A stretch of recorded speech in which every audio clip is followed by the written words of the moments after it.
I'm Leslie Cornwell, certified nurse midwife with Midwifery Business Consultation. Christine Strothers and I are known each other for quite some time now, and we had our usual recording just to touch base. And I was like, we need to actually record. There were so many great things we're talking about with her Carolina Birth Junkies, a retreat coming out this fall. And I was just at Augustine Colebrook's midwife retreat in Italy, so we were doing lots of catch up. I'm like, we need to do 15-20 minutes of just a great topic that her and I are kind of seeing with midwives across the country. So thank you, Christine, for joining me today. Thanks for having me, Leslie. Yeah, so one thing I thought would be great for Christine and I just to talk about, and I have personal dark side of it, and a lot of midwives do, is business partners relationship. A lot of midwives will be like, I'm going to be solo and we'll all have our own practices and then we'll just support each other when need be. But sometimes it makes more sense to be business partners and people get overwhelmed. What does that look like? So Christine, I would love for you to brainstorm what you've seen across the country for partnerships and relationships between midwives and the communities. Mm-hmm. You know, I think it does vary a lot. And I think probably maybe too many people are like, I'm just going to be solo and I'm going to handle everything all the time. And I'm going to do everything myself, when that is just a recipe for definitely burnout, but probably financial disaster, maybe, because most of the time, because they run out of time and they're not very good at everything. That's unrealistic. Yeah, exactly. And you know, I mean, I still remember when you did our business workshop saying, like, stop doing things you hate and make time for things that you want to do and things you love. And you know, people feel like if they're in a solo practice, they have to do everything all the time, and they have to take every client, and they have to answer every email. But again, then, you know, partnerships are hard too, because people are so much about like, oh, this is my friend, and you know, we get along great, we have a great time together, so we'll have a great time doing births together all the time, and we'll always be together, and it'll be great. And then it's not great. You know, it's kind of like birth center planning when they're talking to me of what color they want to paint the walls. And I'm like, we're not there yet. Like, it's important to have an emotional compatibility with your business partner, but you're getting married. This isn't like dating. It's a tied relationship financially, whether there's ups and downs, you both are accountable for it. And so you have to have a good assessment. Like, how do you handle business? How do you handle highs and lows? What is your skill? Because if you both have the exact identical skill set, you love marketing and you both hate billing and you both hate like running day-to-day operations, like you need to have a more complementary business partnership, because what the whole point is leveraging the experts around you. Right. And I think not everybody realizes that when you're in a partnership with a midwife, like that really should just be about your business relationship, right? And that's kind of tricky for people, because people don't like to talk about money, and they don't like to talk about, you know, responsibilities and protocols and that sort of thing, because they're like, it's my friend, and hurt their feelings because we're going to critique each other's skills and drills, and there's a patient complaint, and right. And that things can get super, you know, people's feelings get hurt, and I almost feel like it's sometimes harder when people are friends and then they start working together, because then like your whole relationship is on trial. Do you know what I mean? Yes. Well, you've got a lot on risk because you have a past friendship versus, you know, we worked together, it got muddy, versus now you're losing a part of your identity was your personal life. So yeah. And even in the birth world, if you start out as business partners, most people in midwifery practices become friends in time, because you guys are in births together and you hang out all the time and you're on call, and there's just, it always happens. And I hear over and over again, she's my best friend. And I talk to her and can tell her more things than I tell my partner. And I'm like, it doesn't matter. Things can get ugly fast because you didn't have clear communication and relationship expectations. And one person eventually feels taken advantage of compared to the other. Yeah.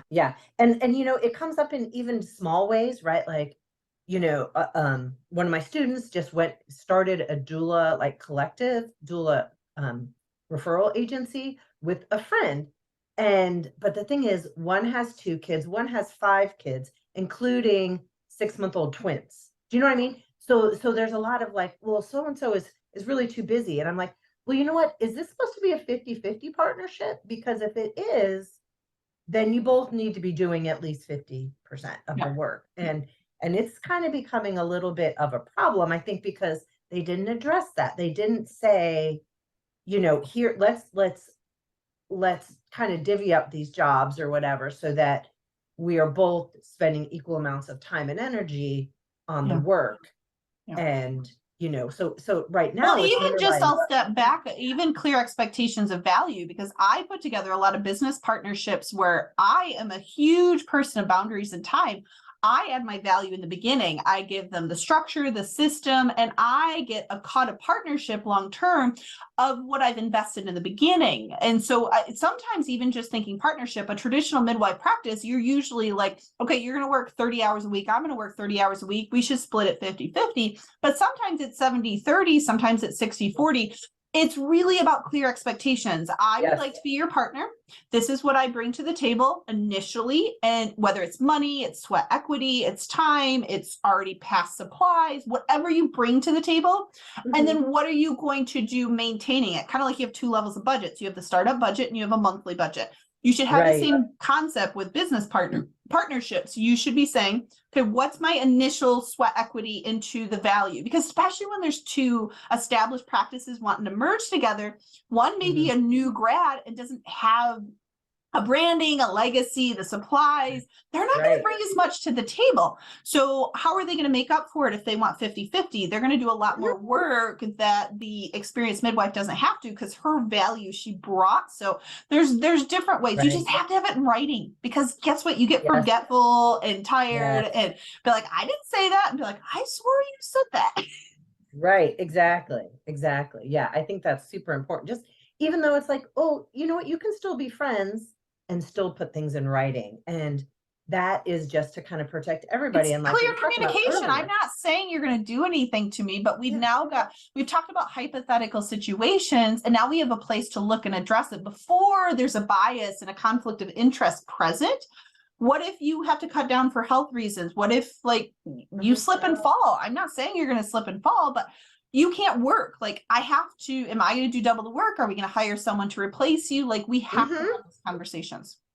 Yes, exactly. Just work it out ahead of time, right? And even things like just some basic things like fees, like kind of how you're going to work fee schedules and so forth. Like you really have to be in agreement with that about that kind of stuff, because some people are very much like, oh, well, you know what, I will just go do this. And it's like, well, no, but we said that there was a value to this. So if you're just going and doing that, then if I don't want to go and do it for free, then that's going to be a problem, right? Yeah. And just that practice standards of care. Like I don't want people texting me. I'm okay with they text me. Then you're going to get confused clients. I only want after hour emergency stuff. I am okay with them just nonchalantly calling me. Like you have to have consistent practice standards of care, who you're going to accept as ideal clients, what you're going to do for a marketing budget. If one of you feels like we don't need any money for marketing and the other one's like, I did a lot of research, it's really important. You have to make sure you're on the same alignment with how the business is going to be ran. Those are those first initial questions you should ask before you even become business partners. Yeah. And it's really true. And, just to avoid, like, again, like you said, hard feelings and making the practice not really work. Right. I mean, the whole idea is you want it to be successful. Right. And two, sometimes I think that also means maybe not working together all the time. Right. Because if you are, and this is one thing we ran into was if everyone wants to work together all the time, then you're on call twice as much. Right. And so really it does work better if you're like, here's us, we're doing our thing. And maybe we're being on call for the whole practice, but we can't both be on call for every single thing. You need to leverage the experts around you. A birth assistant is very competent, qualified. When you train them appropriately, there's very few times, like I challenge midwives often about the 2 midwives on call. Like if you're doing breech, you're doing twins, you've got a little more going on. Have 2-3 people there, have an experienced midwife student and a birth assistant. Like there should be really rare situations. That's part of those boundaries and work-life balance. But Yeah, there's things you want to talk about and just get a sense. It's just like when you're dating, you out for dinner, you ask your beliefs, how many children you want to have, where do you want to live? Like, it's the same concept. You should have some Yes. dinners together and talk about, this is a long-term relationship, and it's just like a divorce. Like, you have to go through legal stuff, you have issues. I've never seen it end nicely, and I want to see that change. Be like, you know what, we've had this algorithm and the clause, and I get it. I'm the one on the other end of it. I didn't anticipate XYZ's happening. You have the rights to buy my share of the partnership. I get that. Yeah. I'll start my own thing, or I'll ask to buy back in when it's time. Like, that's how it should professionally happen. But we get this scarcity and we get this emotions because we didn't, either side feels taken advantage of because there's nothing in writing. Right. And I'm always confused by people's just hesitance to put things in writing and just be like, oh, we understand everything. Well, you know what, when it comes you don't down understand to every hypothetical thing that can come your way. and people don't have a good idea about money all the time, and some people think they're really good at business stuff and they're really not. And I've definitely you just had don't that know what you experience. don't know. I mean, that's the hard part when I've done all this business training. Like, you don't know, maybe you'll want a third partner in the mix in 5 years, 3 years. You don't know. To have a specific, because what happens if it's my best friend? I'm going to want to give them a better deal than Christine's like, I don't like her very much, I'm going to charge her double. Like, you're going to have some tension of just adding a partner and removing a partner. You should have a simple valuation of your business in the algorithm. There's certain things I tell people. A business operating agreement, a setup by a lawyer, should be pretty essential. That's just a successful business in general. It doesn't matter whether you're a midwife, a doula, lactation consultant, because it is part of those cracks in the foundation that when they come out, they're ugly. Yes, exactly. And that's what you really want to avoid, and someone asked me the other day, like, oh, do you ever, do births with the midwives that used to, because I used to be part owner of a birth center. And that was so painful when that split up. And like, there were people that have still not talked to each other. That was years ago. Yeah. Just because it was so, we kind of started it like, oh, this is going to be fun. We're all great. The honeymoon phase, you don't think of the dark, scary stuff that could happen. It's kind of like life insurance, and people don't want to talk about death. I'm like, you're eventually going to die. You're eventually going to separate. One reason or another, eventually you are going to transition. You're going to have things happen in life. Like, we need to have a plan for that.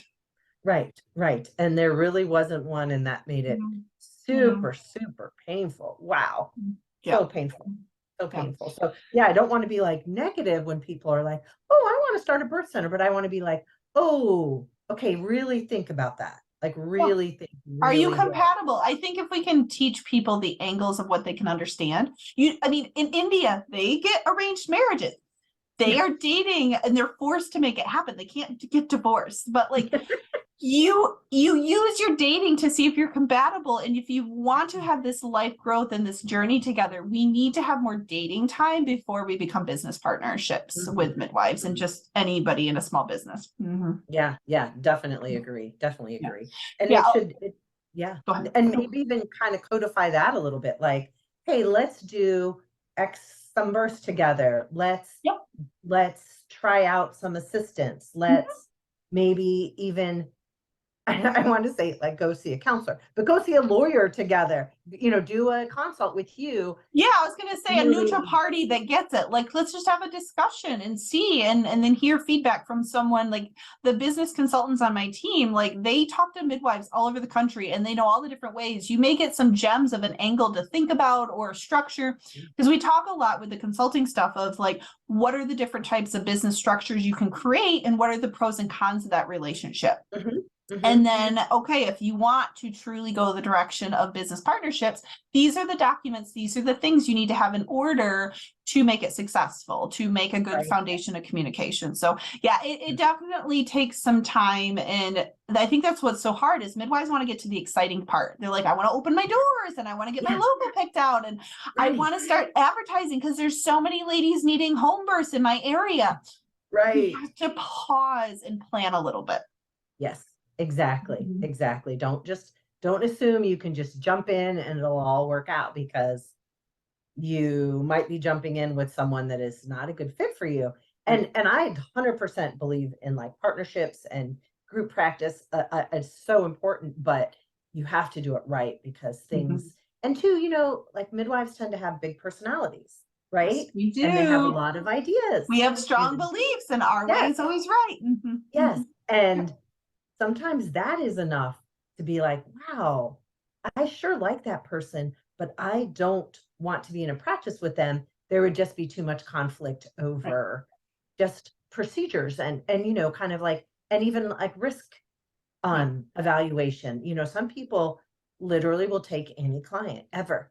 And I'm like, wow, a VBAC after 4, that's even, and I'll say like, gosh, I'm comfortable with a lot of things. That's really not in your scope, and create a couple key policies together. What is our admission criteria for our practice? What's our risk out? What's our collaboration? Because you'll get some pretty obvious red flags, or we're pretty in line. Oh, I didn't know this is how you felt about vaccinations. This is how you felt about circumcision.